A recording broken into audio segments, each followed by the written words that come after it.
Reliance ગ્રુપના અનંત અંબાણીએ સતત 10 દિવસની 115 કિલોમીટરની પદયાત્રા કરી આજે દ્વારકાધીશના દર્શન કર્યા।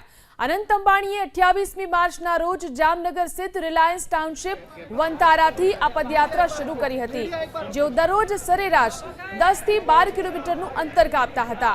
આજે તિથિ મુજબ રામનવમીએ અનંત અંબાણી પોતાના જન્મદિવસની ઉજવણી દ્વારકામાં કરી રહ્યા છે। આ અવસરે અંબાણી પરિવાર સહિત અનેક સેલિબ્રિટી પણ ઉપસ્થિત રહ્યા। આજે વહેલી સવારે અનંત અંબાણી ધીરુભાઈ અંબાણી માર્ગ પરથી પસાર થઈ દ્વારકાધીશ મંદિર પરિસર ખાતે ગોમતી ઘાટ પહોંચ્યા। આ પહેલા અનંત અંબાણીના માતા નીતા અંબાણી અને પત્ની રાધિકા પણ પદયાત્રામાં જોડાયા।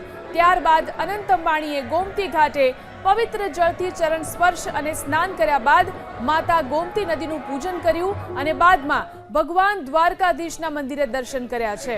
સાથે જ મંગળા આરતીનો પણ લાભ લીધો।